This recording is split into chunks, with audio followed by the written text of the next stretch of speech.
Hey, what's up? Welcome to Movie Dumpster Season 2, Episode 4. Today, we're talking about Bleeders, a.k.a. Hemoglobin, a.k.a. The Descendant, from 1996 or 97?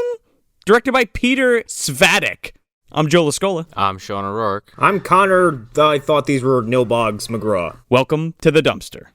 My husband's very ill. We're trying to find his family here. He's from the island? The Strauss family? I don't know anyone named Strauss. I'm John Strauss. I'd really appreciate any help. What's your accent? Is that Italian?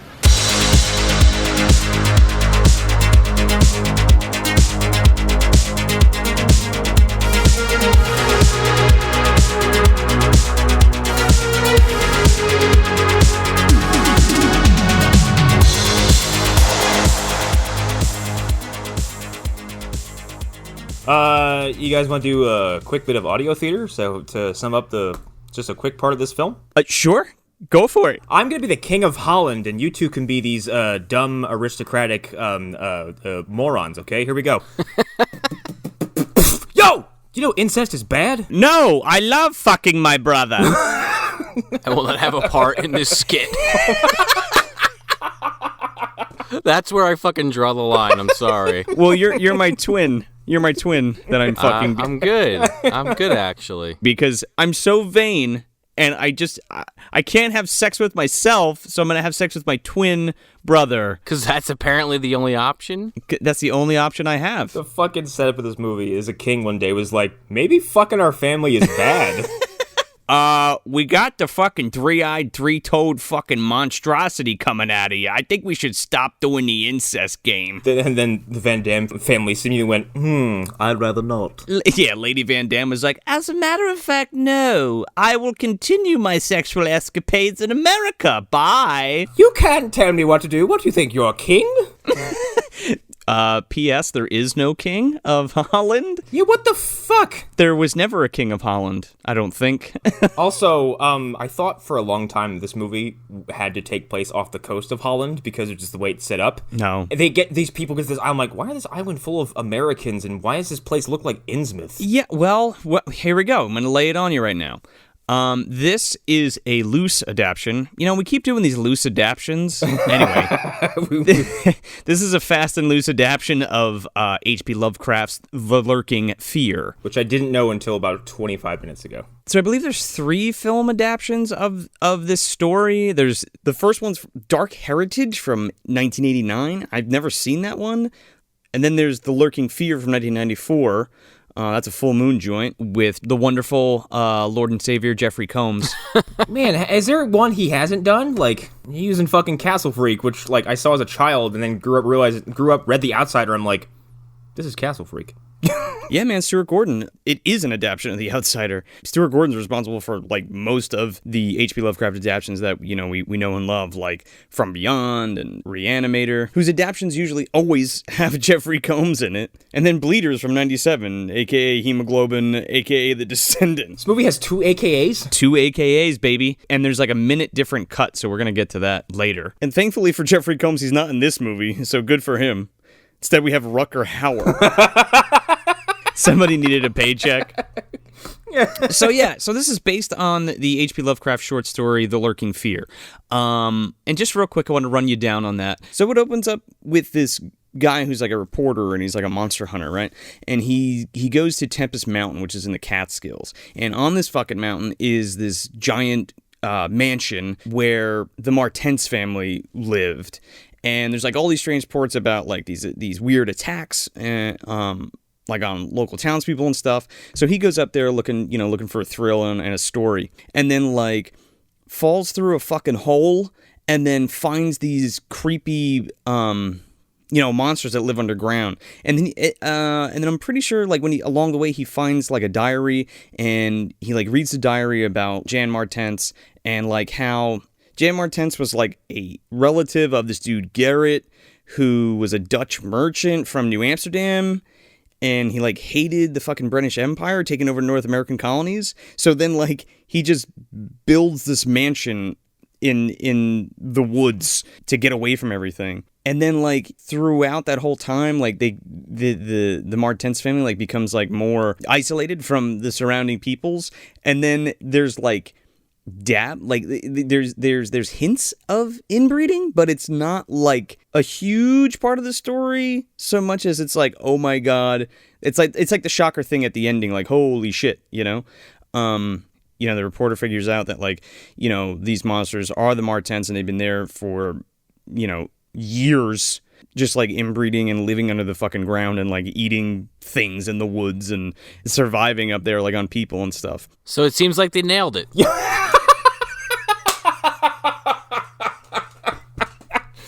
There's nothing about like this movie uses incest as like the entire base to build around from, like to build out from. If their min-max for getting the lore of that story on film was 5%, then yeah, home run. This is a diet soda that's also 0 calories.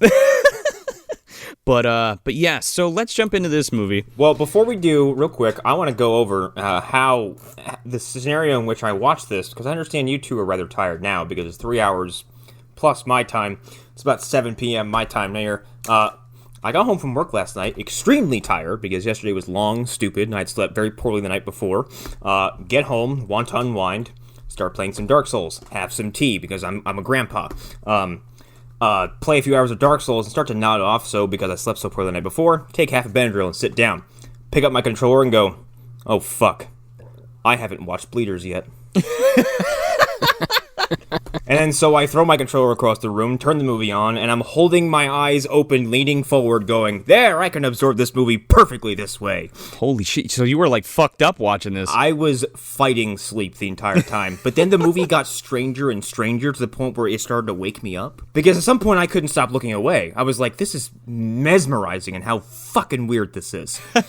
That's the thing about this film, like, the way that I characterize, like, we're going to jump into this in a second, but, like, the way I characterize this is that there's an A plot and a B plot, and when that B plot starts coming around again, I'm just like, get the fuck off the screen. Like, I was so into what was happening, and then you just kind of just put the brakes on. The B plot shoots the A plot in the head and drags his body off screen.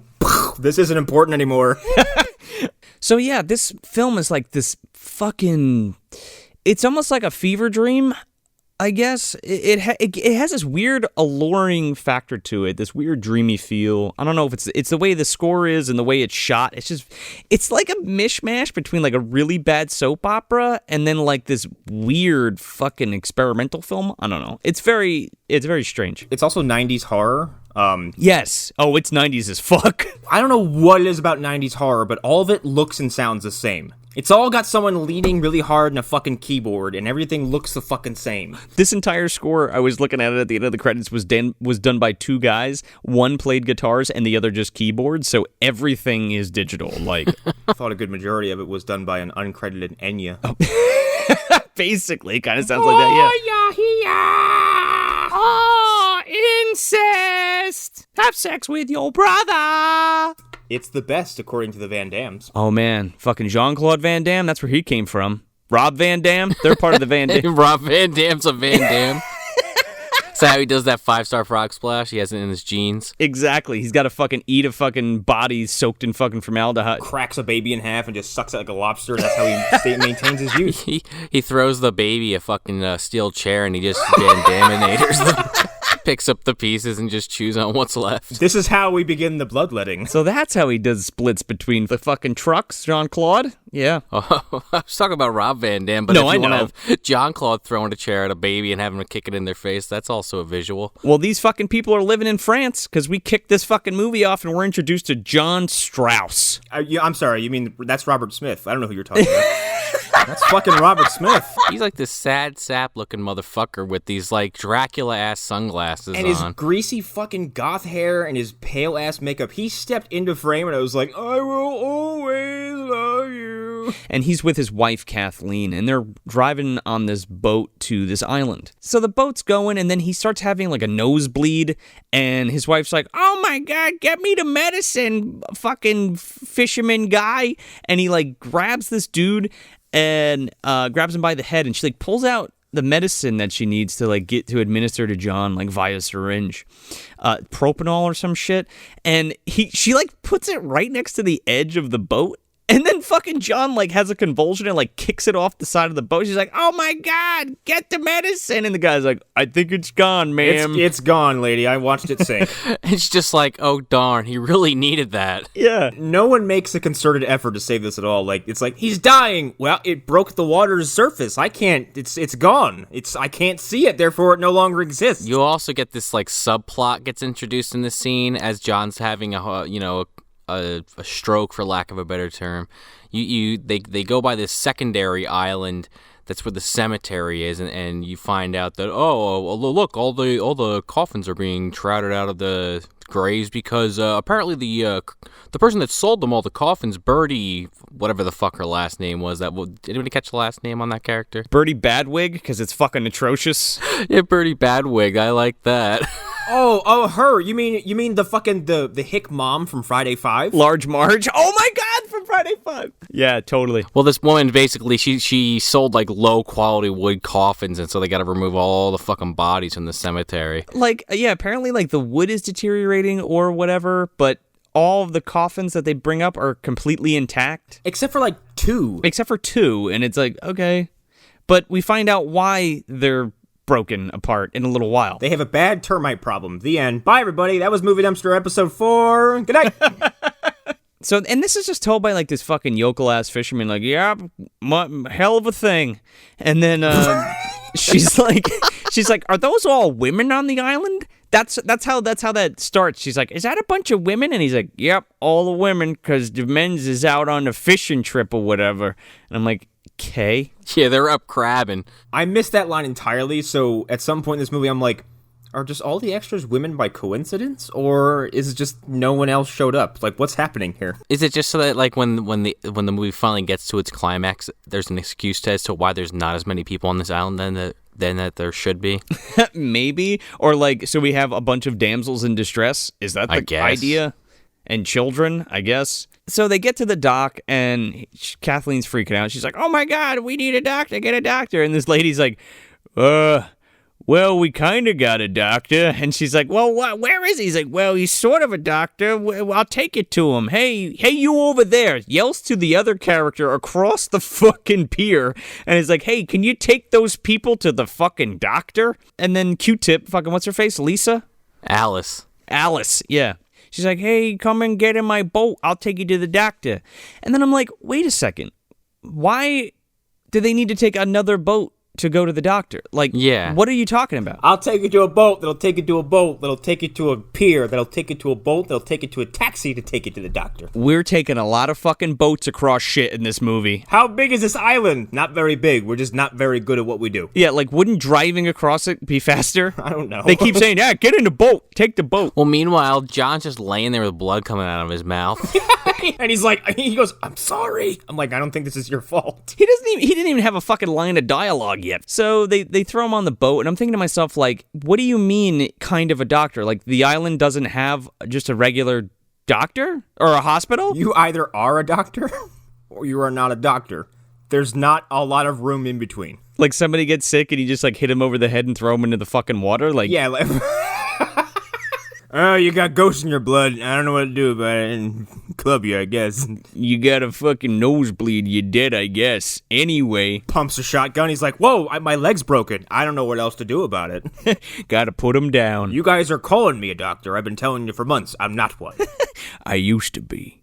Rutger Hauer. What the I have things to say about that. So we get to the doctor's house, and they go in. You know, Kathleen takes John up the stairs, and she's like carrying him up the stairs, banging on the fucking door, and just like lets herself in. And Rutger Hauer's just like listening to like classical music and just like chilling out, fucking having a scotch. He's like, "What the fuck are you doing in my home?" He's like, "He's gonna die. I need fucking propanol, whatever." And he's like, maybe I'll have it, maybe I don't. And he's just like, if we give him this, he's probably going to die, right? And she's just like, no, he's not going to die. He has a blood deficiency thing or whatever, some kind of aberration with his blood. They never say what his affliction is. They're just like, he has blood poison. I'm like, that could be many things. You need to be more specific if you're going to talk to the doctor. He's having like these weird Dragon Ball evolution flashbacks, like at random parts in the film, if you know what I'm talking about. Yeah, he saw that movie and was got a nosebleed. Oh no! Oh god! Every time this guy has a fucking nosebleed, he has like a flashback to when before he was born. For God's sakes. And when they enter the house, they go, "Are you a doctor?" And Rutger Hauer stands up as if he traveled to the future and saw other Harrison Ford roles. Stands up and pulls up his pants and goes, "I used to be." I was like, all right, Rutger Hauer's cosplaying as old Han Solo today. Yeah, he also, like, his backstory is so, like, I mean, we'll get to that later, but, like, it's so, like, oh, that's it? Like, I thought, I don't know. You just, like, you're holed up on this fucking island getting shit-faced. Yeah, as he sadly caresses a stock photo of some kids that says Africa. He's sitting there getting drunk, and he's telling Kathleen about how he got kicked out of Africa because they said he was a drunk, and he's like, I wasn't a drunk then. He said he has a plane. He's like, I own my own practice. Right. I even had a plane. And, I flew into the airport a little harder than I should have, I guess, or whatever. And they didn't like me, and they said I was drinking. Guess what? I wasn't drinking. Yeah, meanwhile, he takes a sip of his drink right after saying this. And then that's it. That's the only backstory we get of Mr. Hauer. It's not I flew a plane upside down and people were like, that's impossible. Were you drinking? Or like I killed a child by accident or something. You know what I mean? I shot a kid.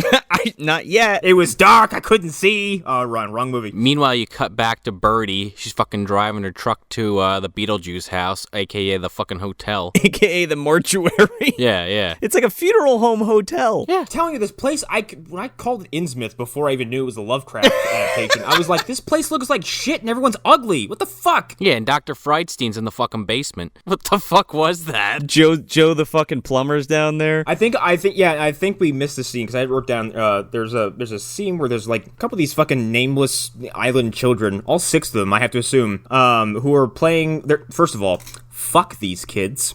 Because they're playing, I don't know, necromancer downstairs or something, or or baby's first fucking medical exam. I don't know what the fuck's going on. They were like, I don't know, playtime coroner. And at some point, they just fucking dump formaldehyde in this fucking dog. I was like, I hope every one of you gets dragged underground by these fucking goblins, okay? This little fat kid fucking throws he just starts dumping formaldehyde on this fucking dog. And it's just, It's ludicrous. Like, the fucking dog jumps down, and this little girl, Ramona, gets sprayed with the fucking formaldehyde. And then Birdie kicks the fucking door, and she's like, hey, you kids, get out of my basement. And quit playing with those very, very dangerous chemicals.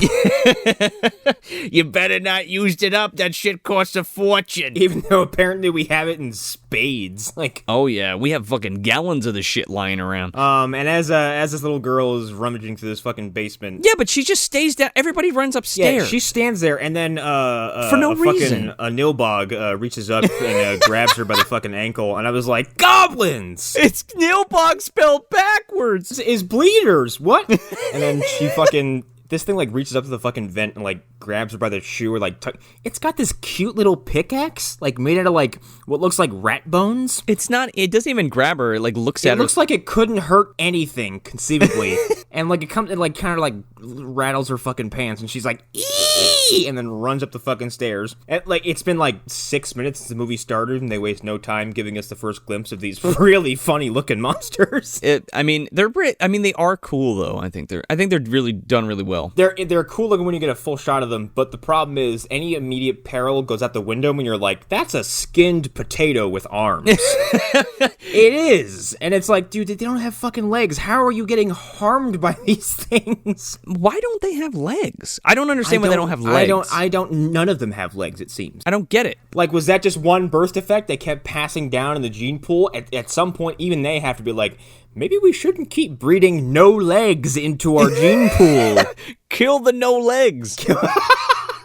But, like, Yeah, well, we'll get to that whole fucking thing because I want to break down the dichotomy of the incestuous traits that are passed down from these fucking things. We get a quick scene back at the cemetery because this movie's like flashing from one scene to the next like it's fucking on speed dial or something. It's the same 4 locations too. It's like blam, blam, blam, blam because this island seemingly is like 30 yards apart. You go from like the opening scene on the boat to the fucking cemetery, back to the boat to the fucking the hotel, then the fucking doctor to the cemetery to the hotel. It's like all over the place. Yeah, it's clearly like a B plot. Right. 100%. Fucking split down the middle, and you're like, oh, this is the B plot, and this is the A plot. Well, right, because you get this B plot scene back at the cemetery with the coffins, and I guess this is the preacher's wife for some reason, Mrs. Shade. I don't know who the fuck this woman is.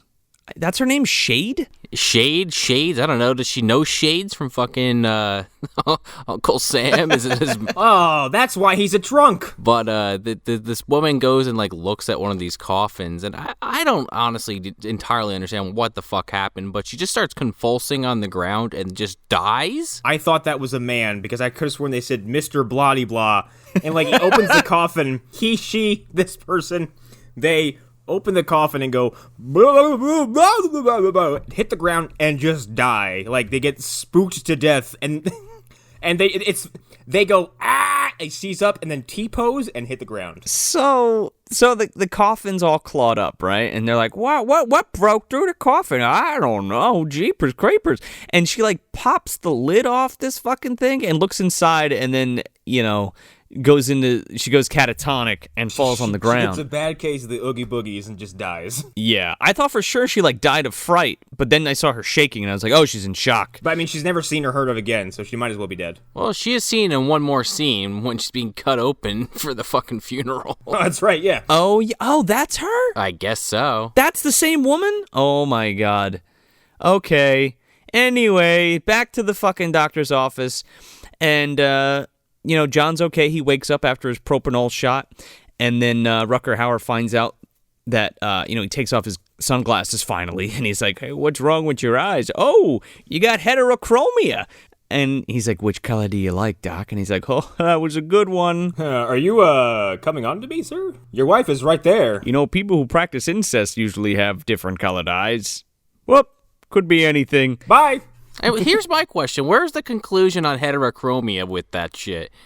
Well, they have incest, people that have 2 different colored eyes. It's a known thing. Yeah, and they're just like, question mark. And then somehow John and Kathleen mentioned to Rutger Hauer that like they're looking for John's family. They came back, they traced it back here because they were living in France off a trust fund, and then like tracked his heritage back to the island. Whoever knows how they did that, because they don't even explain it. And then to make this even more of a lost reference, the fucking island just starts shaking, and fucking Dr. Marlowe just basically like shakes it off like, it happens sometimes. He says it's the island settling. I'm like, what is that about? I did a quick Google.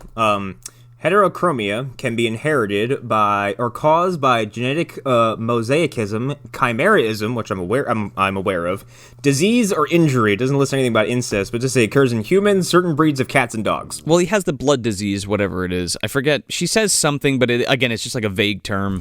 I've got the disease. It's called the Van Dammit. But yeah, I mean, like that's never really explained, that whole earthquake or whatever. That was supposed to be like the shifting of the ground. I don't really get that part. I guess that's what it was. Like they dug so many caverns under. By the way, we spoiled the shit out of the ending of this. There's creatures that live under the ground. Spoiler. I guess that's what it is. Like they dug so many tunnels that some shit's caving in different places. Yeah, maybe. I could buy that. That actually kind of makes sense. Anyway, they plant that seed in Rutger Hauer's head, and I guess he has nothing better to do than research the background of this guy. And then we'll get to that in a little bit, because there's some other bullshit that happens in between him and disclosing the information about his family. Well, yeah, we have the scene where, they're back in town, Kathleen and John, and it starts raining. He just reminds me of fucking Nick Cage in Vampire's Kiss this whole movie, because he's just like, oh, this place, I've never been to it before, but it feels so familiar. It feels right. He does this like 3 times, and then he's like, I'm hungry, but not for a sandwich. Oh, yeah. Yeah. Is this... Okay, yeah. Isn't it before they go out to town, like, she gives him a sandwich, and then he stuffs the entire thing into his Yes. mouth. I'm like, whoa, dude, water. Like, you're not going to be able to swallow that, first of all. And if you do, you will definitely choke and die. He's like eating it like Bill Murray eating the angel food fucking cake in Groundhog Day. He shoves the whole fucking thing in his mouth and then barfs it up into fucking Kathleen's hands. Spits it back out, and there's no explanation for why this happens. I'm like, okay, you don't want the sandwich. Maybe try smaller bites and you might enjoy it. Oh, there's two other interesting points here before we move on. When they first come into the hotel, because Birdie just brought their shit in earlier, we mentioned earlier how there's like kind of like this pseudo like morgue / hotel thing going on, or a cemetery / hotel thing going on. And he comes in and he sees Alice coming out of the basement, and he's like, "What's that smell?" He does it like smelling like good food. Right, yeah, like a flower or something like that. And she's like, "Oh, it's embalming fluid." I stink like this all the time because I touch the fucking bodies, this weirdo. Yeah, so that happens. Also, I would never stay at a hotel / mortuary / cemetery. Yeah, that is a weird combination. Yeah, well, what the fuck? She's like, oh, my mom's bringing your bags over because you're staying. And I'm like, okay, it's a hotel. And then she's like, oh, I got Mrs. Whatever downstairs that I'm fucking putting makeup on. BRB. That I'm working on. You want a seat? No, you go away, Powder. I'm fine. Get out of here. You win. Then I don't know if this is supposed to be the same day or the next day, but like then John and Kathleen go out because they want to go like check the town out. And you get this creepy shot of Alice looking at them out the window like, what a beautiful couple. What is that? And the fucking shot's all blurry because she goes, oh, that's so beautiful. And then it like cuts and it's like this blurry ass like zoomed in through this dirty window shot. Yeah. And I'm like, how do you see? Cut to Birdie walking in from like off camera like, I don't trust people. My wig looks bad. It looks like shit. Everyone's fucking hair looks like shit in this movie. Is this where they run into the two completely and utterly pointless side characters who get names and one of them gets a quick backstory that is never followed up on, really? Yes. We meet these... So Kathleen and John are walking around, and then we cut to this girl in like this yellow fucking raincoat, their shirt tied up above her waist, and she goes, "Get your foot from baby Laura." I don't know what the fuck she says. I still don't know what she said. I watched it 3 times to try to understand what she was saying. She sounds like Steve Avery's mom from Making a Murderer. Get your foot, what the fuck she was saying? She just mumbled something with a lollipop, with a fucking a handle of booze in her mouth. Is this the same chick with like the fucking silver bra on later? I think so. Yeah. And so like John looks up and they're like, "Hey, you ever heard of the Strauss family?" And she's like, "Nope." And she goes, "By the way, this is baby Laura. She don't talk. That's not important, so go about your day." Oh, it's important later. Mute witness fucking... We'll get to that. And then it pans over to baby Laura. It's a very uncomfortable close-up, and I wrote down in my notes, it's like, oh, baby Laura is the daughter of Dagon, but we'll gloss right over that. Here's the thing, like, again, this is where this B plot is, okay? So all of this shit is like, okay, so you have, this is where the A and B mix, where you're like, okay, there's John and Kathleen asking people about his family. But then there's like this fucking baby Laura or whatever. The fucking character is pointless. Yeah, you think I'm like, she doesn't talk. Oh, that'll come up in a big way later on. I'm sure of it. Who could fucking care? And we'll get to that. But I'm just, it's just so stupid. It's important because this is the only scene she has before they make the attempt to follow up on this. She's never seen again. And all the other characters are literally in a scene for a second going, oh, what? Oh, you looking for the doctor? Or, oh, yeah. Something happened. Well, I don't know. And that's it. Everyone's there to be like a dumb townie and point at things and react to it. Yeah, and then we're supposed to give a shit about them later. And that scene's also there just so that like it can then cut to like, oh, it's the end of the day. Huh. Hey, and then Kathleen's back at the fucking hotel and goes to Alice. Oh, can I borrow can I borrow your boat, or can you come with me? And she's like, I can just give you the keys. She's like, okay, no problem. Yeah, what is that? She's like, she's like, hey, can you take us on the boat over to the thing? And she's like, oh, we need to go to the other island. And she's like, oh, okay, I'm busy with the corpse in the basement, but you could take the boat if you want. She's like, do you know how to drive a boat? She's like, yeah, I lived in fucking Amity Island. Where did she say she's from? It might as well be Amity Island. Yeah, she's like, I lived on Amity Island. I know how to drive a boat. And she's like, okay, great. My cousin fought a giant shark once. Here's my keys. Don't tell my mom, bye. And I'm just like, you just gave this woman keys to your fucking boat. Like, what?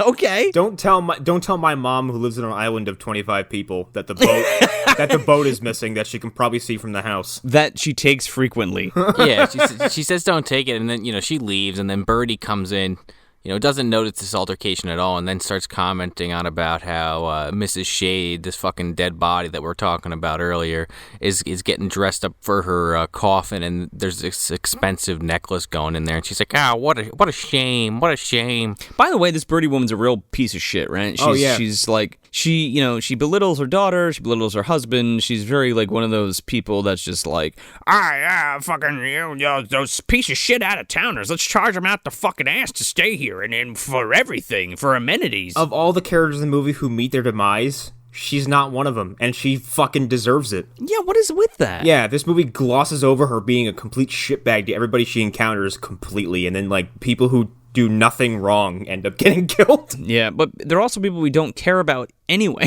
So it's like, all right, I guess they're dead. Yeah, there's a level of indifference to it where it's like, you want me to care, but I just physically can't. Yeah, because who could give a shit? And then we go back to the doctor's right, office. Yeah, there's a whole lot of back and forth. But Kathleen, she goes to the doctor by herself because I want to say John's too weak and he doesn't want to get out of bed or something like that. He's too weak now, but later on, he can swing that cane like a motherfucker. Oh yeah, well he gets new vitality, man. So they go back to the doctor. Is this where he's like, let me introduce you to my funky fetus? Yes, because he's spitting about like, he's like, hey, so I looked into all the shit you were talking about, and it turns out there was a doctor here, and there was this rich family called the Van Dams that lived here a long ass time ago, but they don't, all of them are dead because they died in a fire at a mansion, their old mansion like 75 years ago, and that the previous doctor that he replaced had records of their heritage and like has a wet specimen of a fetus from them. What? Okay, and here's the thing, like, if I'm a doctor and I own a particularly ugly fetal specimen of this mutant with a red and blue eye, I don't think I'd forget that anytime soon, especially when a man walks into my clinic sporting the same thing. The fetus was left there by the previous doctor. Like, how did Rutger Hauer come into possession of this? Did he just move in and all of that medical shit was just there? I'm a doctor by default. I moved in. And Is that how that works? I inherited the building, the equipment, the PhD, all of it. I don't know what the fuck I'm doing. He's really just some guy that wanted a vacation. Like, because he mentions, he's like, oh, he drowned in a boat accident. I'm like, yeah, I'm sure he did. Yeah, you didn't hold his head in the water till the bubble stopped. I got kicked out of Africa. Now I'm here, hiding out. He's on the lam. I never killed anybody. What? you also find out that Kathleen is pregnant in the scene, and apparently she gives, like, the doctor a blood sample of her baby? No, he has a blood sample from Jonathan. Yeah, but unless I misunderstood a scene that comes up later, I thought that, like, when he tests the blood sample, he compares it to the baby in his wife's stomach's blood. No. He compares... We'll get to that, but that's not what he compares it to. I misunderstood that then. He's, like, telling her all this shit about the Van Dam family, and maybe that could be the answer, right? And then she's just, like, out of nowhere, she's just like, I'm pregnant. And he's like, okay. Well, I guess because she's worried, and he's kind of thinking also that Marlowe that it's hereditary, and I guess maybe she thinks, oh shit, my kid's gonna get this too. Yeah, that makes sense. We haven't come across the most uncomfortable scene in the movie yet, have we? We're getting there. Okay. It's coming up any minute. Mm-hmm. I don't know. There's a couple uncomfortable scenes. It's the one. It's not the one that was edited. It's the one that stayed in because it didn't have any nudity, but it sure as shit.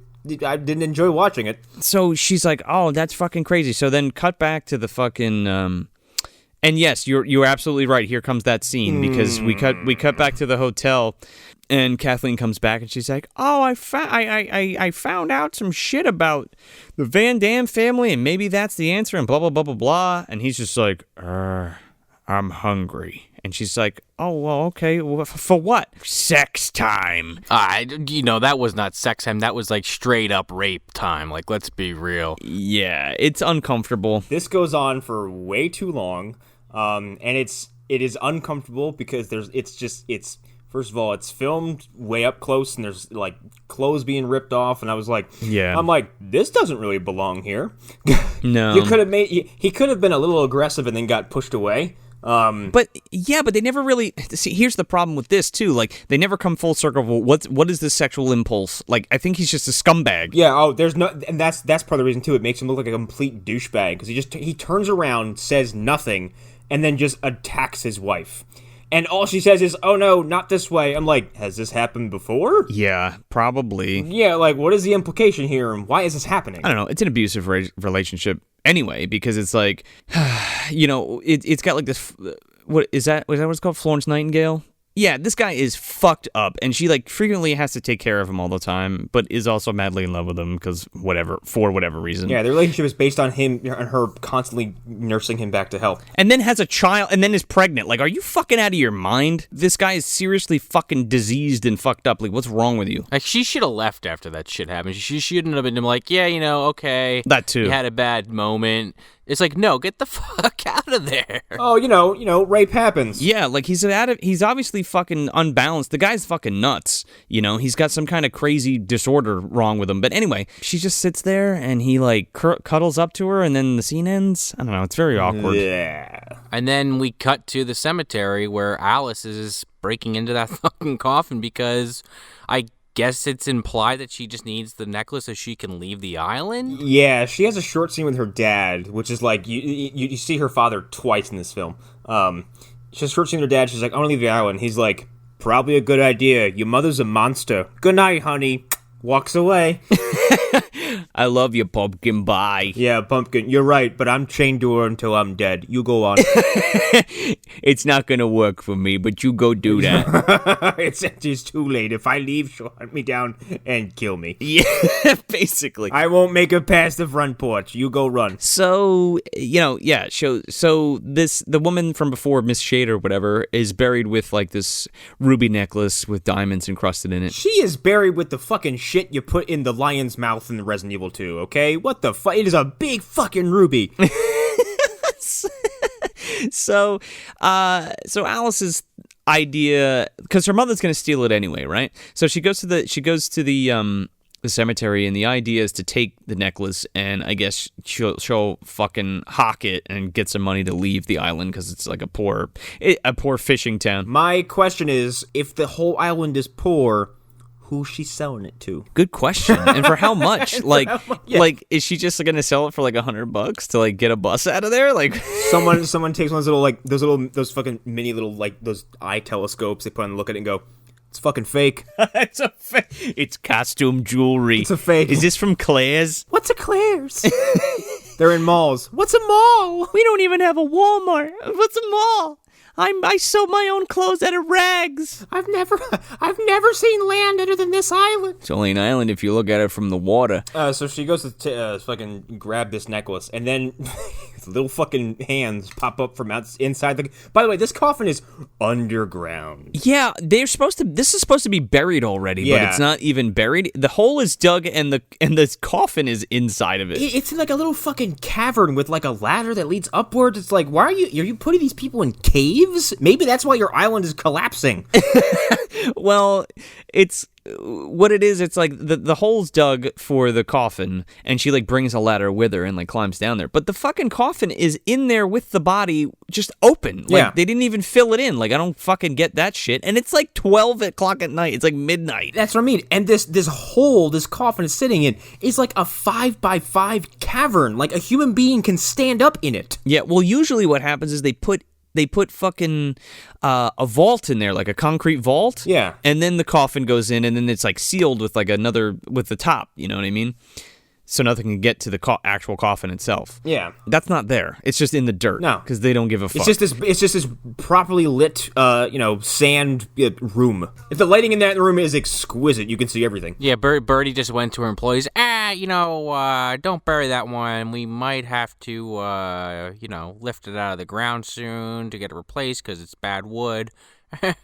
We might have to, exhume it for reason. Bye. The family needs to pay their respects, but she specifically says, "Yeah, go bury it on. We're gonna bury it on Van Dam's property, like in Van Dam's cemetery." And I'm like, under whose orders? Like, you can't just fucking go put this body wherever you want. Anyway, nobody goes up to that place anyway. So that's the whole thing. She's gonna bury it there, take the thing. So this chick goes down into Alice goes down into the grave and flips open the coffin. And she screams, and I'm like, why are you screaming? You were just working on this woman but 6 hours ago, and there's a rat inside the coffin. How the fuck did he get there? I don't know. I was thinking the same thing. It's fucking stupid. That's like the lamest jump scare, dude. So she goes to reach for the fucking necklace, and hands come up and grab this fucking dummy by the face and pull it down a fucking hole. This shit looks like the fucking end of Nightmare when Freddy grabs Nancy's mom and pulls her through a 3-inch hole in the door and just goes... Dude, I'm with it. I love the imagery of this because they just pull this body through this tiny little hole. And like her fucking rigid legs go straight upwards. She just gets sucked into this hole. It's like the dude from The Blob who gets sucked into the sink. And then Alice is just like, oh my God, there's things on the ground. And she like turns around to go climb up the ladder. And then 2 separate hands with 2 separate fucking little rat bone pickaxes come and slam her in the back of her fucking calves and like drag her through the hole. And then it cuts to her being dragged down a sand corridor as this thing with no legs is dragging her away to probably her demise. And I'm sitting there going, that's a full-size human being dragged by a half-size lump. Well, they got the mutant strength, and they don't have legs, so they really got really strong arms. Alice, stand up and run away. He didn't get your Achilles tendons. He got you in the calves. You're stronger than that, I'm pretty sure. I mean, plus the adrenaline pumping through you at that point. I don't know. Yeah, she's just like, she's like, well, this is my way off the island, I guess. Death. Then we go to the next morning at the local laundromat, where apparently every character that's been introduced so far just convenes to keep the plot going. Yeah, oh, that's right. This is Baby Laura's other scene, where she also says nothing and does nothing and doesn't talk to anybody. Isn't this where they find out that, like, the radio was, like, cut off from the fishing boat that all the men are on? Maybe, yeah. They're, like, playing cards or some shit? Yeah, and you get introduced to this other character that I don't know if ever gets a name, but it's this redheaded woman who I guess owns a laundromat, but I'm not totally sure about that. There's some kind of exchange about the price of, doing laundry. It's like $2.75 or some shit like that. And I'm like, God, your economy is worse than ours. $3 for a load? It's like 50 cents in Bricktown. And this really only exists so everyone can leave and this woman can go downstairs, I think? To the bait room? To the bait room, which is beneath the laundromat. Who built this town? Yeah, but like, why? Like, it's a fishing town, but like, why is she going down there? I don't know. Birdie's husband fucking rolled up, so let's just shove this scene in here because that's the only way we can make it work. Oh, well, that guy's here, so I guess I'm gonna fucking get his bait, ? And then she goes downstairs and she starts, I guess she hears like a rustle. And so she starts like opening these big fucking wooden bins that have big giant letters that say night crawlers. Opens. It's a bunch of still night crawlers. Worms. A bunch of still worms. I don't know. Blood meal. And then she opens up the 4th thing and boo, a baked potato with arms jumps out of her. That you don't even really get a good shot of. No, this thing is like, and then she's like, she's like, ee, and then it just hobbles. Like, why can't anyone catch these fucking things? It's fucking freaky, man. When it comes out of that thing, it's creepy because like the camera, you see the potato like pop out of the bin, and then it's like scrambling along the ground. What are you talking about? A fucking pork roll, egg and cheese? Like, what are we talking about here? Potato scrambles away. Scrambles away. I want breakfast. It's you remember those couch potato dolls from the 80s? Yeah, that's what it's like. They look like the old chicken nugget toys you got from McDonald's a long time ago with fucking eyes. They came with costumes and everything. Oh man, yeah. For Halloween they had the costumes. So this fucking chicken McNugget fucking rolls into a net, a fishing net, and like falls off a pier right into a fucking boat propeller and gets fucking chopped up. Fucking shredded. And Alice's dad is like, oops, what happened? He makes no reaction to potentially killing someone. He's like, Oh, was that your dog in a bag? what happened? Would you drop some tomatoes? I don't know what's going on. Bye! Fucking drives his boat away. Anyway, he fishes it out. Yeah, but you don't see that for a little while. Yeah, not yet, because, Jesus Christ, we're back at the fucking motel, motel mortuary, and after the crazy sexual escapades that the previous night, John and Kathleen wake up and come downstairs, and they're like, they ask Birdie, they're like, hey, where's Alice? We need a ride to the fucking Van Damme mansion. And she's like, that girl didn't, I don't know where she is. The fucking boat's gone, or the truck's gone, whatever. And then she's like, I'm going over there anyway. Hop in for $25. I'll drive you in my boat. Take it or leave it, she says. These motherfuckers, she gets in this boat, right? And I'm like, okay, they need to access the other island, right? So there's got to be like a pier or a port or some shit, right? No, she drops him off on the fucking, the most treacherous part of this island. Hold the fucking phone. Somehow, Alice was able to drive to the Van Damme cemetery. Why are we taking the boat to the fucking jagged cliffs on the side of the fucking mountain where the mansion is? And then she's like, yep. Here you go, the cliffs of insanity. Have fun. Yeah.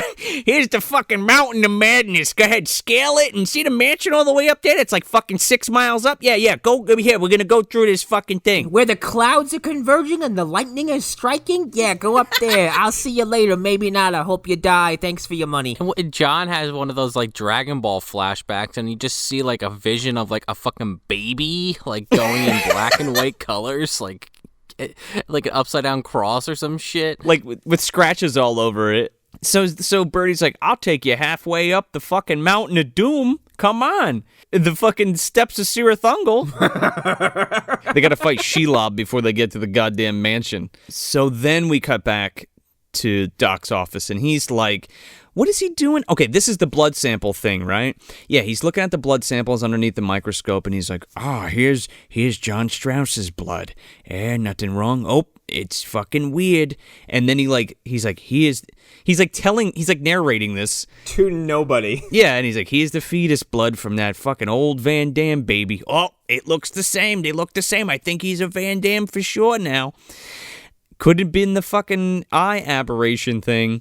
And then Alice's dad kicks the fucking door down with this bloody bag of shit, and he's like, Doc, you gotta see this. I ran this over with my boat. What did I kill? And he dumps this fucking thing on the table, and it's this completely pulverized corpse. It's all chopped up. It is a waterlogged, shredded fucking sweet potato, rotted fruit looking thing. It is completely destroyed. It's in worse condition than the thing from The Thing that Wilford Brimley dissects, okay? And that thing was in mid-transformation and then burned alive. It looks like you stopped blending an apple halfway through. Rutger Hauer should have been like, what the fuck am I supposed to do with this? Did you bring me anything that resembles a body? Rutger Hauer looks down and goes, appears to be human. I'm like, what? What are you talking about? It appears to be meat. Appears to be a big lump of shit with organs coming out of it. Hey, that's one big pile of dead stuff. So Rutger Hauer's examining this body, and he's like, yeah, it's got a penis. And what's this under the testicles? He's like, it's a little vagina. I love the way he delivers all this dialogue, because he's like, formaldehyde, testicles. He fucking sticks this needle into this ball sack, and he's like, it smells like seminal fluid. And he's like, what we have here is a fully functional hermaphrodite. And then makes it a point to look almost at the camera and go that means it can have sex with itself. And then goes, I need a drink. And fucking Alice's dad's like, make it a fucking double, baby. And then it cuts. Fucking knee slappers. The fact that this movie is like focal point is a bizarre like creature with both sets of sex organs. Like I don't know what they were really going for with this movie. I don't know why they're hermaphrodites. Like, they're just incestuous mutants. Like, what is that about? I don't think hermaphrodites are usually the result of incest. I think hermaphrodites are just a result of nature just going like, like Yeah. Pretty much. And I was actually reading online, which is like kind of crazy to me that in 97 this was like a common term, and now it's like you look it up and it's actually kind of considered like a really offensive term to people that have this condition or similar conditions. There's so many different degrees of it as well. Right. Well, yeah, and like I work in veterinary medicine, for those who do not know, and like we do come across hermaphrodites, and like that's what we do call them, but that's a dog, and the dog, it's perfectly okay to call a dog that, but like I think it's a medical term though. You know what I mean? it is a medical term. It is. No, it is. It's used as a pejorative by, lesser educated booger eating degenerates who want to make fun of someone who may be going through a transition surgery or something along those lines. Right. And then that's when it's not appropriate, but I mean... Yeah, and it works in a medical sense. I'm just saying, this movie definitely, like, one, I don't think this plot point is necessary to the overall plot, and two, it definitely wouldn't hang today. It's here specifically for shock value, it seems, is like, they've got a penis and a vagina. And they show it, but, like, why? It doesn't go anywhere. It doesn't serve a purpose, because it doesn't really come back, because it doesn't really tie into the completely unearned batshit ending. Like, they're having sex with each other, that's enough. You know what I mean? And, like, in The Lurking Fear, the novelization, like, or the original short story, like, there's thousands of these fucking things underneath the ground, and we only see, like, 5. And if they're hermaphrodites, they should be fucking making, like, ridiculous amounts of other mutant children, right? Right. Yeah, and if the implication here is that there's a bunch of these things because they've been having sex with each other and themselves, all you have to say really is like, well, they can produce asexually and they can also not produce asexually. They can do it through, a coupling, or they can just spontaneously, give birth to someone along those lines, or whatever the fuck you want to say. Right. And, we'll bring it up again a little later, but like, why bother having that as a story element when it has really zero to do with the main character and like his arc and how it ends? Right, exactly. That's a major sticking point against it. Then we get to fucking old Greta. It's literally Granny from fucking Beverly Hillbillies, like straight up. So John, Kathleen roll up to the old Van Damme residence, which seems to be broken down to a single wall. This was supposed to be this. Apparently there was a fire in this 75 years ago and like killed a bunch of the Van Dams, burned the fucking house down. Place looks fucking fantastic. Yeah, it looks in pretty goddamn good shape to me. And this woman rolls out in her wheelchair on like a grassy knoll. I'm like, where are you getting traction? How'd you move that thing out there? I'm gonna bring this up again in like 5 minutes because she's fucking maneuvering like crazy on that grass and that rocky terrain. Oh yeah. Anyway, she's sporting a fucking lever action rifle. Yeah. And she's like, what are you doing here? What's wrong? Oh, it's you. You came back, didn't you? I would know that pale, greasy face everywhere, regardless of your age. She's like, oh, come over here. Let me get a better look at you. Oh, you're beautiful. Take off your clothes. She makes him take off his shirt because she's like... He's like, fucking why? She's like, just do it. I have a gun.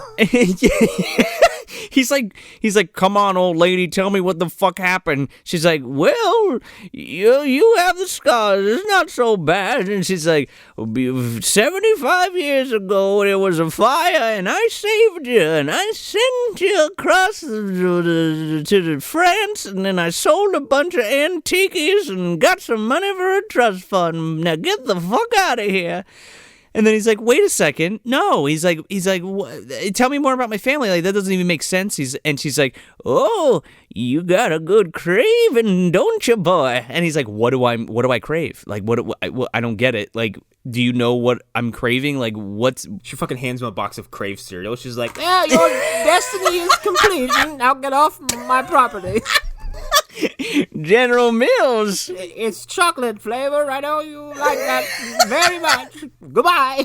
Fucking wheels off. So she won't tell him what he craves or whatever, but then she's like, Is this where she pulls out his fucking voodoo neck charm? Yeah, she just carries this on her person forever. It's like it's this shit that like the fucking dude has in Predator 2, where he's like, fucking voodoo magic man. they're like these little fucking like Freddy Krueger gloves for a baby.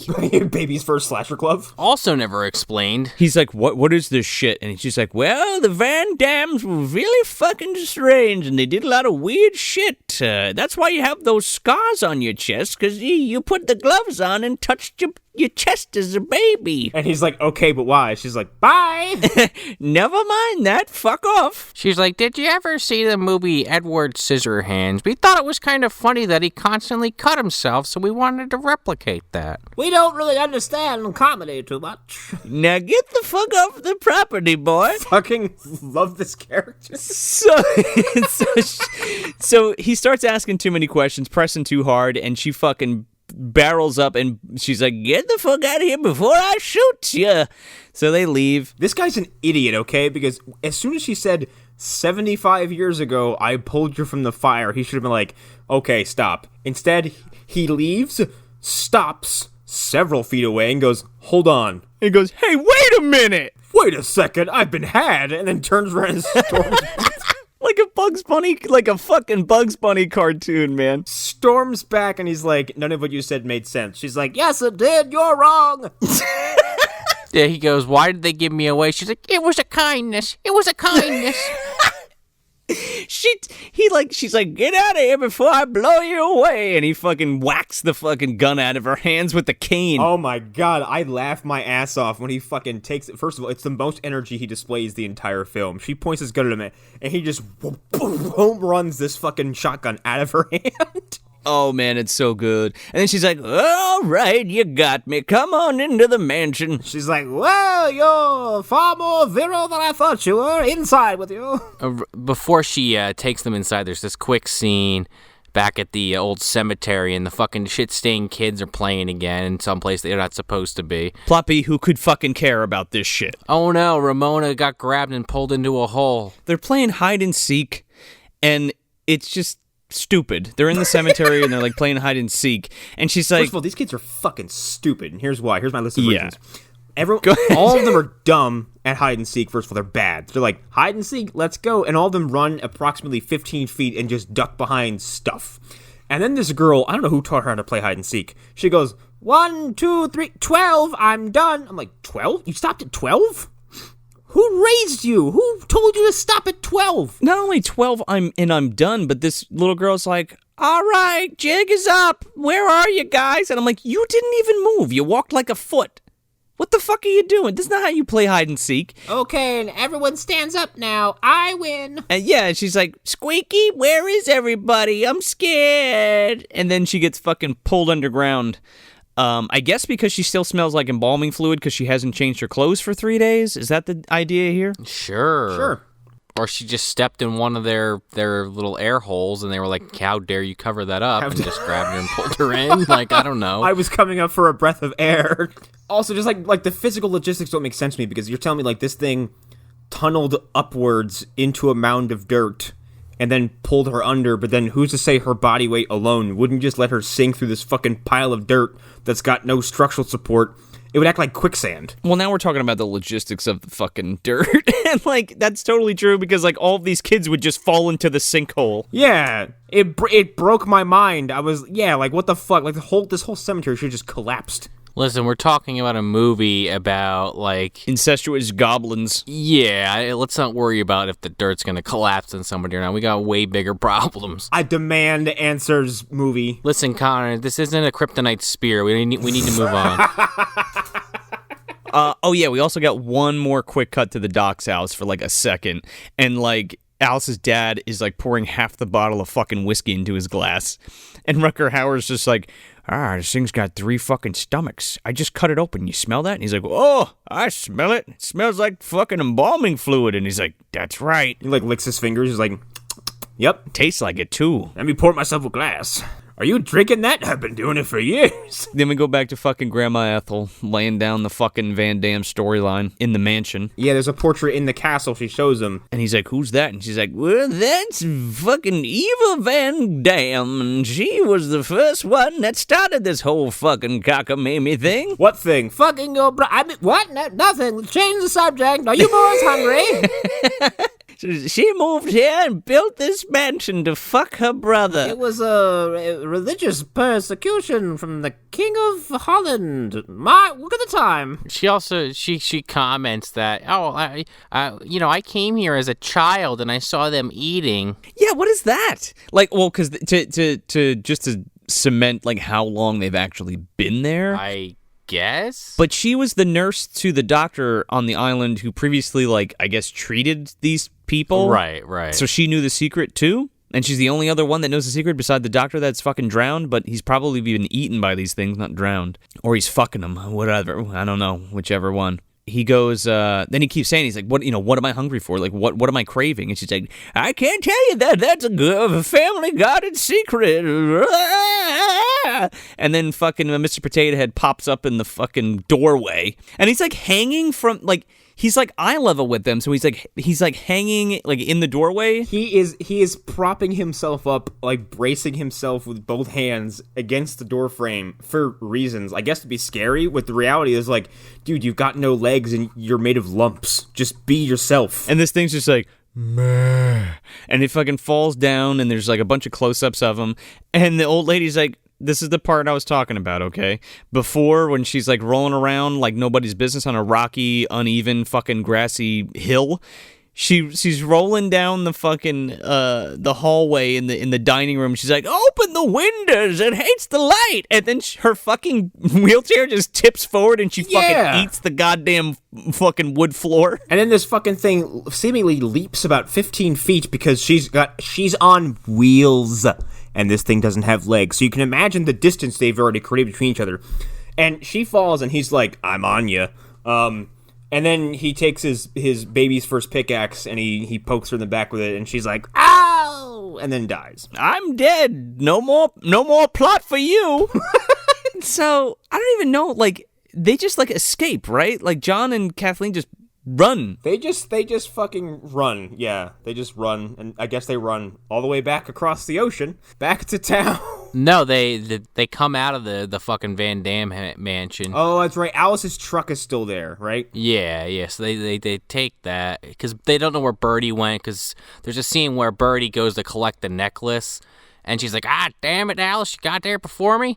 And then she goes into, check shit out. And then it just does, like, this weird fucking close-up from, like, the coffin's perspective of her freaking out, much like Alice and the other woman did. And then it just cuts and you never see her again. You never see what happens to her. They don't show her death. Or her body, because they show other people's bodies. They do show it later. Oh, they do? I missed that entirely. Yeah. I thought it was somebody else, but now I'm thinking about it, it is her. But we'll get to that.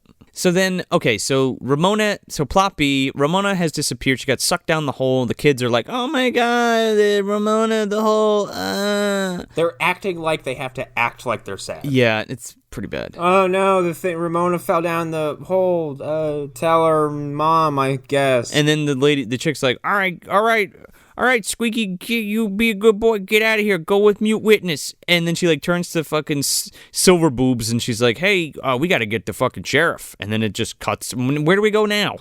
Isn't it where they go? They don't get the sheriff. They get Rutger Hauer. And then Rutger Hauer comes to the cemetery. Oh yeah, before he comes there though, he deduces, his final blood test that the creature that they found, the one that got propellered, also has the same blood type as John and the other fucking blood test. Right, and like confirms the fact that like he's part of the Van Dams for sure. Bum bum bum. Which you already know from Granny. We already knew from the fucking beginning of the movie. Well, that's true too. When he starts having visions of these fucking potato heads. So yeah, Rutger Hauer then uses he becomes a Pokemon and uses Dig and then tunnels his way down this fucking mound and he comes across like one of these fucking caverns that I mentioned before that's also got like a smaller hole in it. It's like a cave system like built in there. It looks like the fucking Seven Dwarfs mine entrance. Like what the fuck? He hears singing in the distance. Hi ho pistol? He's like, oh god, and he picks up the pistol. He's like, mini people. They're whistling.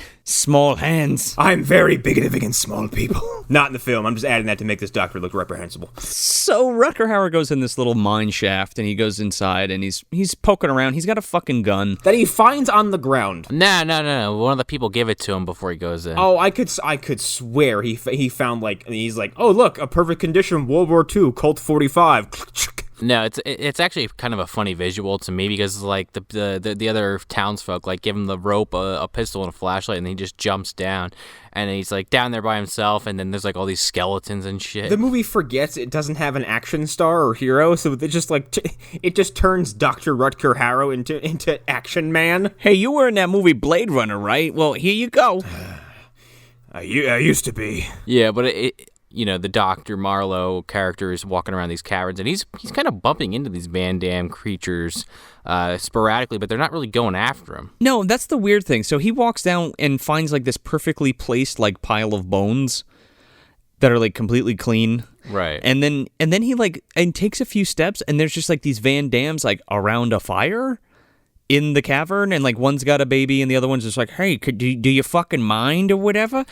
And he's like, oh, excuse me, I was looking for a little girl, Ramona. Have you seen her? Ah, fucking shit. They pick up this little pickaxe and go after him. They like cut his arm, and then he shoots one of them, but not really. Oh, he fucking misses by a country mile, and he's like 4 feet away from this thing. He goes to get the hell out of Dodge, and then he kind of sees off into one of these side rooms the bodies of Alice, Birdie, and I think the kid that fell in there, but I'm not sure about that. Their method of killing and draining these things is awfully, I guess, straightforward for these little fucking tiny cannibals. Like, they hang them upside down and basically just kind of bleed them out and suck them from their wrists. Yeah, I don't know if it's like blood specifically or what, because there's conflicting things here. Like, do they need blood or do they need formaldehyde? Like, which is it? But they're also like some of their fingers that look like they've been chewed off. Yeah, they got a little nibble in for sure. Side note, weird inclusion.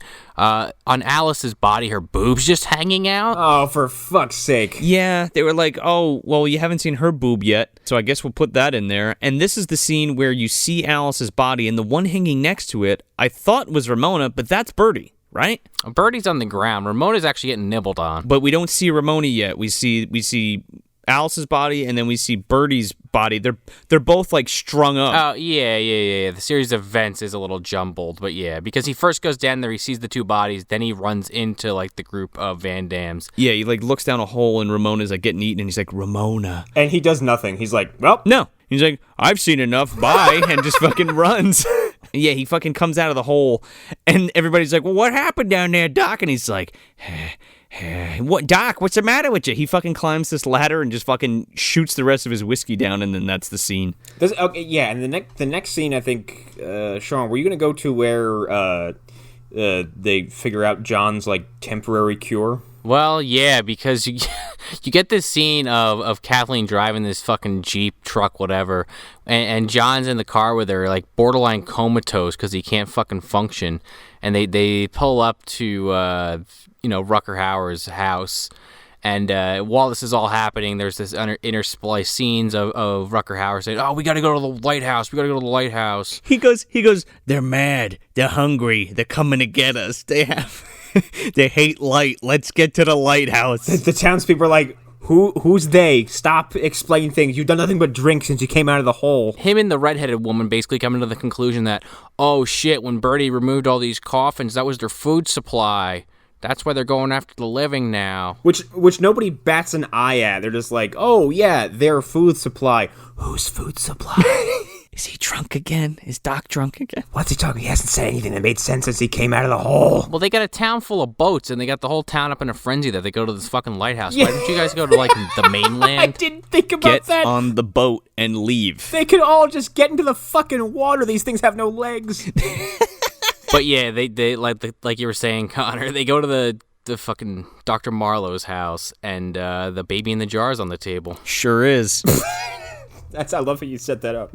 Yeah, here's the baby in the jar. You're never gonna believe what we're gonna do with this. Before we get to that particular scene, how do they put all this together? I don't fucking know, because I feel like I looked away for a second, and then like Kathleen was sliding the fucking fetus across the table like it was a fucking hot dog. Like You asked him if he needed any Oreos to go with it. That's fucking disgusting. So she just like kind of looks at him and she's like, it's the only way, and slaps the fucking wet specimen of the fucking fetus down on the table and then goes sits in the other room. This is the part that really pissed me off about the scene. That was like, I get it, she's in an abusive relationship and this is just how some people handle this kind of situation, but she's just like, listen, even if you eat that thing, I'm not gonna leave you. I'll stay with you forever. And I'm sitting there thinking, like, lady, like the day before that, this guy just like tried to really like violate you on a serious level. Yeah, and now you're just be okay with him just eating a baby. Eating a dead baby. Don't leave me. When you frame it in those order of events, this sounds really fucking horrifying. Wait, we didn't even get to the best part. He eats this fucking baby and, like, regains his vitality? And takes his clothes off? He eats it and does a full fucking Spider-Man I woke up with abs transformation. Like, he's in the mirror and he's fucking, I don't know, he's making out with himself or some shit. He's bare-ass naked and he's, like, jerking off to himself, looking at himself in the mirror? And then he turns around and she's like, oh, you better? And he's like, come here, you. And then just, like, sticks his fucking formaldehyde fetus tongue down her fucking throat, and then they start fucking in the kitchen for a long time. Yeah, it's Watchmen levels of like, can you cut this, please? I think we all watched the same version then, because this is the minute. It feels like 10 minutes, but it's only a minute. It is 60 long seconds of like, wow, the fucking cherry on top, if that's even the term I want to use. Oh my goodness! Like, we got some bare-assed raw dog fucking in this kitchen. And, like, climax and everything. And it's like, what was that here for? Slam cut to John with a single tear running down his face. What? She's also supposed to be, well, we'll get to that. She was vomiting in the very scene before this happened because she's so upset with what she just did and what John had to do. And then she's like, okay, sex. Fuck me with your fucking scumbag mouth. Your fucking dirty dead baby mouth. Like, what? You just consumed a dead a carcass that's been in a jar of garbage. Right before they have sex, he's like trying to talk about it to her, and she's like, I don't want to think about it. She's like, we're going to go to France, and then we're going to formulate something. Oh, we're going to go to France, and we're going to figure out the chemicals you need to survive. I'm like, lady, the chemicals are bodies, okay? Yeah. Formaldehyde and human flesh. The chemicals are long pig, you stupid woman. Like, fucking run. Realistic. Okay, first of all, she must really love this guy. But second of all, couldn't he just, like, put, like, a pig or something, like, in a bottle of, like, pickle a pig in formaldehyde and, like, eat that shit? Theoretically, because they're so similar to us, yeah, which is why we use them in all kinds of experimentation like that, to exactly. compare, it's the closest thing to us anatomically, which is also like... Which is bizarre. Yeah, it's fucking weird. Theoretically, like, even if you go to, like, vampire lore, sometimes they do use pig's blood as a substitute just because they don't want to kill humans, depending on what you're reading. Theoretically, you could put a chimp in a RoboCop costume and train that for the military instead of a human. Yeah, there you go. Theoretically. Like, medically, eating enough of your own kind will already drive you fucking nuts. That's how we got mad cow disease. Like, that's how we get this stupid shit. Like, so this unless you're a fucking Wendigo and this is fucking ravenous, and which is borderline magic, this doesn't make any fucking sense. No, we're very deep rooted in, like, genetics and mutations and whatever pseudoscience you want to talk about. This should irrefutably make him worse. That shit should have killed him. Well, that's what she said. She's like, well, I shot him up with fucking Fenadryl or whatever the fuck it was, and he's like, this should kill him. And he's like, nope, it's fine. I'm like, well, red flag fucking 20, lady. Like, what are you talking about? This man survives on shit that we use to embalm our fucking dead. Congratulations, your husband's an X-Men villain. So after Fuckfest 97 in the kitchen, like, we go to, what? Back to the lighthouse? The dumbest plan ever? Yeah. Hey, here's an idea. They hate light, so let's get all the lights in the neighborhood and let's shine them around this lighthouse. It won't be a beacon of some kind, no. But let's also stick people outside. Yeah, But, like, with no rhyme or reason. Yeah, like, so they're at this fucking lighthouse, and they're just piling in here, and they're grabbing lights, and they're fucking... Aren't they, like, bolting up their barricading doors and shit? Sure. Yeah, but, like, again, like you said, they're putting, like, the most ill-equipped people just, like, out on the rocks. Also, at some point, like, to create some kind of barricade, like, there's just a close-up shot of Rutger Hauer handing someone a globe. I'm like, what are you gonna fucking nail it to? They hate geography. They're fucking flat earthers. Show them this. They're incestuous flat earthers from the 1600s. Could be from the 2000s. The Van Dams are alive and well. They founded creationism. That makes so much fucking sense, actually. If you think about where they're from, you show them a globe, they go, no, you'll fall off the edge. Are you mad? You can't sail out there. The world can't be a circle. What's wrong with it? The new world, my foot. Of which we don't have. Yeah. So, yeah, why? Okay, so they're barricading the fucking door of this lighthouse, but there's people outside on the rocks with guns. Like Silver Bra. Yeah, Silver Bra's out there in a slicker. And she has an M16. Yeah, what the fuck? Where did she get that from? I fucking love this scene. Why is she wandering so far off is what I'd like to know. She's on, like, the fucking jetty, and she's got this thing just, like, arbitrarily pointing places. And she, like, looks up at the lighthouse and, like, waves. She's like, hi, guys, I'm out here. They gave me a gun. Isn't that crazy? And then fucking Mute Witness, like, points the light at her. This fucking Van Damme comes up and fucking cracks this bitch in the back and, like, starts killing her. And Mute Witness, like, can't scream, can't warn her, turns around, runs away, runs to the other chick, and is just like... Well, hold on. First, she gets... This girl goes down. Her death isn't confirmed yet. And then 4 people run outside with, like, fucking buckshot guns and just start firing from, like, what has to be 100 feet away at this thing. I'm like, any one of you could kill... your friend down there. Anything. Like, you ain't hitting shit with that thing. Again, yeah, you're like, how far up on a fucking lighthouse? Like, how tall's a fucking lighthouse? Yeah, it's fucking high, yeah. You're shooting buckshot down at the ground. Like, the spread of that would be so huge by the time it gets to the fucking ground. Every one of those, like, fucking fragments just hits her friend. Yeah, you're fucking hitting everything within like a fucking 4 or 5 foot radius. Also, what I learned from the scene is that when you fire a shotgun from 100 feet in the air down to the rocks, it ricochets like metal.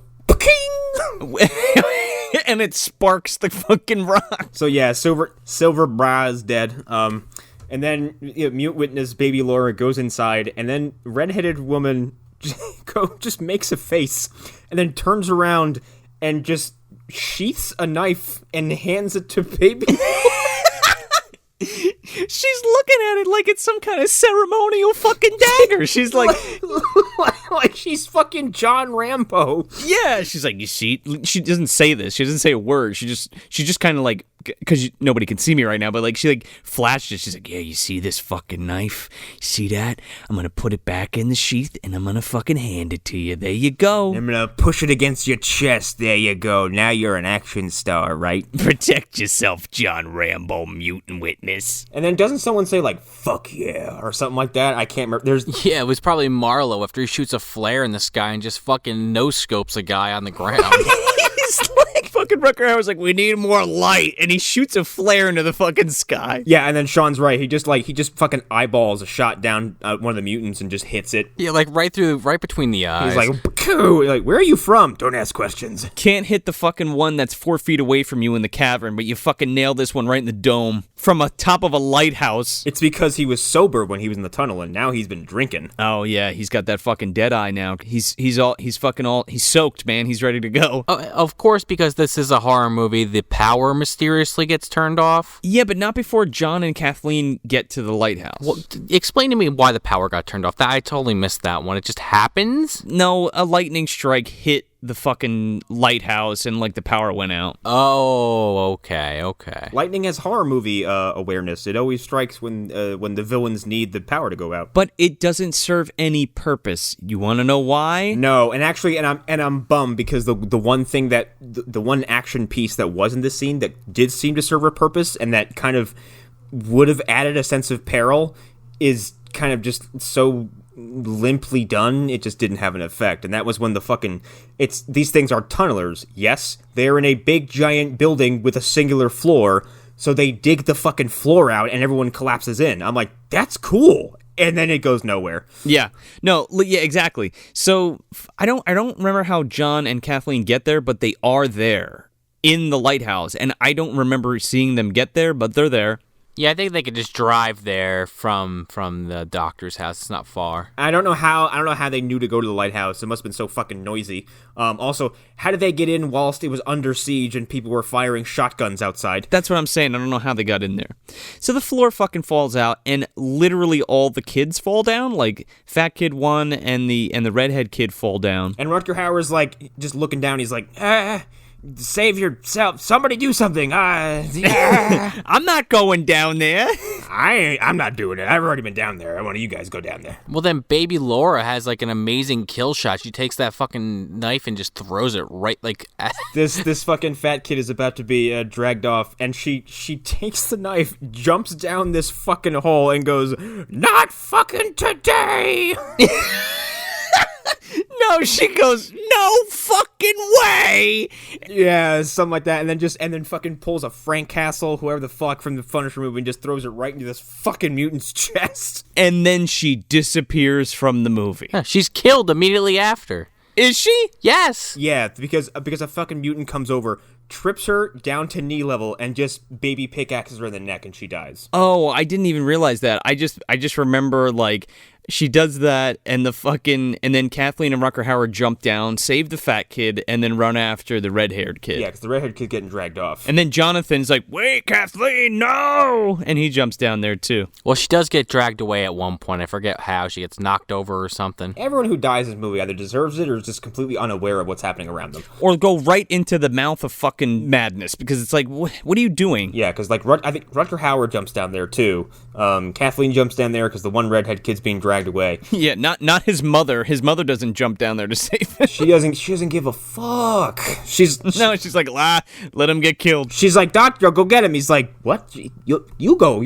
I'm 60. Like, you have a gun. You have a gun. You're half my age. Here you go, lady. Take it. You have a rifle. All the ladies have rifles. Yeah, he's like, "Your hips working. You're sober. Get down there." Kathleen's getting dragged away, and then like Rutger Hauer kind of chases after her, and John like goes, "Ah!" and then like hops the railing and then jumps this hole, and you don't see him for a second. Rutger Hauer saves Kathleen. Yes. He's like, "Get off of me, you damn dirty potato. Get off me, you Cinnabon with eyes. Ah! Get off me, you chicken McNuggets." Yeah, and then like, so yeah, one of them's got, oh yeah, that's right. Like, so they save Kathleen, and then John's just there.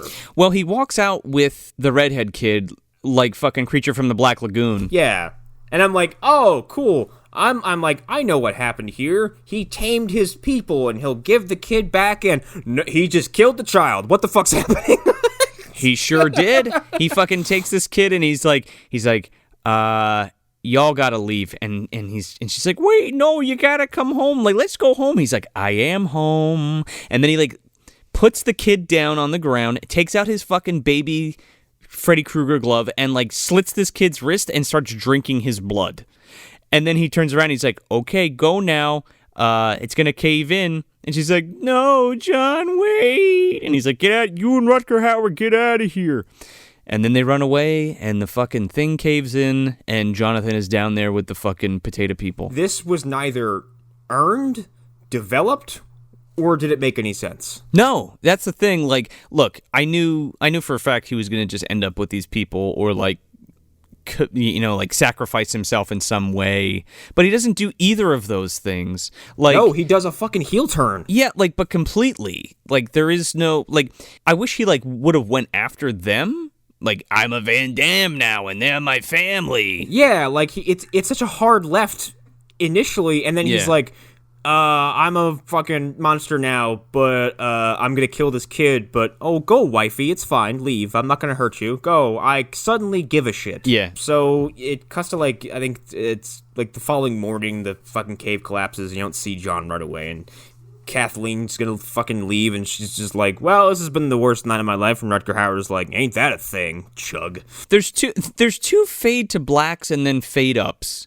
like there's a commercial break between the last two fucking scenes of this movie. Because it happens here with the cave thing, and it's the next morning. And I'm like, okay, fine. And then, she shows up on the pier, and Rutger Hauer's just like, are you okay? And she's like, yep. She's like, I felt the baby move. And he's like, oh, good. Come with me. And I'm like, felt the baby move? Like, you just found out you were pregnant. You're not even, like, you're not showing at all. You know what I mean? Like, the baby isn't fucking developed yet. What are you talking about? And we know they don't grow very fast because look at these fuckers. So then it fades down again and it cuts to black. And I'm like, oh, it's over. Nope, fade back up.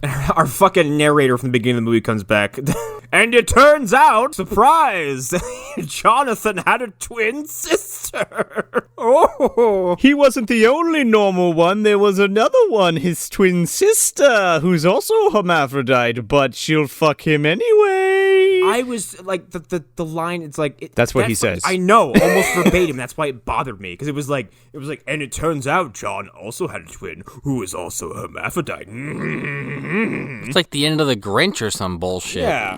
Yeah, and his penis grew 3 sizes that day for his sister. And his debauchery knew no bounds. She could love herself, but she'll also love Jonathan. And then Jonathan fucking kneels down and cradles her, and she hugs him, and all the fucking Mac and Me monsters or potato heads, who the fuck they are. They all start singing. They're like, Bahu Yeah. Dores. And I'm like, happy ending? Yeah, the roast beast is fucking Ramona. And then he's fucking cradling Victorian looking Jabba the Hutt, and the credits fucking roll. Yeah, the woman playing his twin sister's like the same actress from the beginning, and she's like 900 pounds. But they uglied her up and made her like this big hefty mutant who's just sitting there with like the old like powdered wig looking around, but she has like no legs and just like covered in lumps. But she looks normal, so why? Because Jonathan was like an outcast because he looked normal. So you're like, we don't fucking want him. He doesn't look like a freak like the rest of us. Like, why would they keep? Because she looks normal. She looks human too. So I'm like, well, what the fuck? Like, this story, like, you just completely null and voided your fucking character's arc with this character, because it's like, okay. First of all, like, taking John and just suddenly making him the villain of the film is like, congratulations, you just assassinated this character who didn't have much going for him to begin with, and now any emotional investment I might have had in this is completely sucked out of the room, because I'm like, oh, yeah, that dude who's being a piece of shit in the movie, who maybe would have had a redemption arc by either killing himself with these mutants or doing something else along those lines, just was like, meh, I think I'm gonna stay here. So here's my question, though. Did they think there was going to be a sequel? Because all the people in the town basically imply they're leaving at the end of the movie. Like, what's their food supply going to be? Well, they also eat each other, too. So they, like, fuck themselves to create food, kinda, and perpetuate the species. Yeah, I guess. But you got 9 months to, like, hold out for that long. You're going to live. I don't know what the gestation period is for these fucking things, because she's already kicking in fucking Kathleen's belly, so I don't know. And these things are fat. Like, I'm sure they could find some kind of cooling system to keep one of them around. Yeah, and that's the end of that movie. So where are we putting this? I'll be honest, just from, like, an outside perspective, like if I was trying to recommend this to somebody, this movie kind of sucks. But at the same time, it's like you said in a message before, it has a tractor beam of weirdness coming off of it, and it's so nonsensical and wants to be something big at the same time as it being completely incompetent.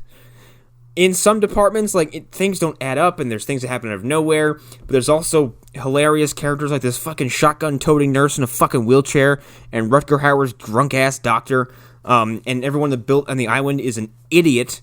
So to that end, I found it kind of charming. So I think I would put this on the shelf kind of reluctantly. Almost shamefully. I've always liked this movie. It's not very good, and it could be a lot better. Oh yeah. It's just one of those things where, like, there's a lot of weird, cool shit going on. I don't know if I'd say, maybe not cool, but, like, there's a lot of weird, interesting shit happening, and these little ghouly things that are running around killing people, and it's based off one of, not if my favorite author, so I'm kind of giving it carte blanche in that arena, but, like, if it didn't have all of the idiotic fucking like townspeople bullshit in it. Like there's a good movie here. Like Jonathan's whole thing where he like comes back to the place where he was born and like finds out all his heritage shit, because the stuff in the mansion and the stuff with the old lady is like really good, and those are the only set pieces that are actually like creepy. And Rutger Hauer's really good in it, even though he like literally has nothing to do except look at a fucking dead one of these things and drink. But I don't know if I'd recommend it per se. Like I'd say watch it one time just to see it, but it's definitely on the shelf for me, especially because when this VHS came out, it had this like clear pouch on the front full of like fake blood that you can like push around on it. That's interesting. Yeah, I have it. I'm actually gonna throw it up in our story so everybody could see it. For those people that have never heard of this movie and have never seen this VHS, I think it's a lot of more like nostalgia for me of why I like this film or why I even own it. I don't know. It's just one of those. That's like a prerequisite. It has weird little creatures in it. It's based off an H.P. Lovecraft story and has a cool VHS. This is definitely a dumpster movie for me. I didn't like this movie at all. I had a feeling that was coming because I think we've been doing this long enough where I can gauge how you feel about certain things. And I'm like, this movie sucks, but I like it. I'm like, I don't think Sean's gonna like this very much. Listen, there's certain concepts of this movie that I can get behind, like the whole angle of, hey, like Connor was joking about the King of Holland said, hey, stop diddling each other, so they just went to America and kept doing it. It's kind of funny, and I want to bring that up again. I just love the idea of a royal figure going, hey, cut the shit, stop fucking each other. And you know what, the incest thing is gross, but it's supposed to be gross, and I can almost buy into that. But the whole thing with like, they're also peddling this angle of like, well, they also have both human sex organs, and there's also this really awkward sexual harassment scene that doesn't ever come up again, and just that the creatures, whenever they're on screen, they're like in really poor lighting just to kind of hide the imperfections, I'm assuming, of either the makeup or the prosthetics. And it's just like, for me, it just never really comes together. There, you get to see Rutger Hauer like kind of playing this like drunk, like wacko doctor, but like the rest of the characters are kind of bland. Like the only one I somewhat cared about was Alice, and she dies in the first 25 minutes. So yeah, it's definitely a dumpster movie for me. It's probably middle of the dumpster, like kind of like the pico de gallo section of the burrito.